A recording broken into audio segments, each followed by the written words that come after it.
আসমানখালির কোলাহলপূর্ণ বাজারের এক কোনায় বহু বছরের বটগাছের মতো দাঁড়িয়ে আছে আলামিন ভাইয়ের ফলের দোকানটা। এটা শুধু একটা দোকান নয়, এটা যেন এই এলাকার একটা জীবন্ত ইতিহাস, একটা নির্ভরতার ঠিকানা। আলামিন ভাইয়ের বয়স ২৬-২৭ কোঠায়, মুখ ভর্তি অমায়িক হাসি আর ফল চেনায় পরাশি, এই নিয়েই তিনি। কত বছর ধরে যে তিনি এখানে বসছেন তার সঠিক হিসাব হয়তো এলাকার পুরনো মানুষরা দিতে পারবেন। তার দোকানের ফলগুলো শুধু বিক্রির জন্য রাখা পণ্য নয়, যেন সযত্নে সাজানো এক একটা শিল্পকর্ম।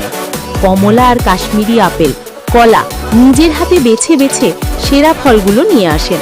আলামিন ভাই শুধু একজন ফল বিক্রেতা নন, তিনি এই পাড়ার প্রতিটি পরিবারের একজন বিশ্বস্ত সদস্যের মতো। দাম নিয়ে খুব বেশি দরাদরি করতে হয় না তার সাথে। সবাই জানে আলামিন ভাই ঠকাবেন না। কত ছেলে মেয়ে তার চোখের সামনে বড় হয়েছে, যারা একদিন বাবার হাত ধরে এসে একটা পেয়ারা চেয়ে বায়না করত,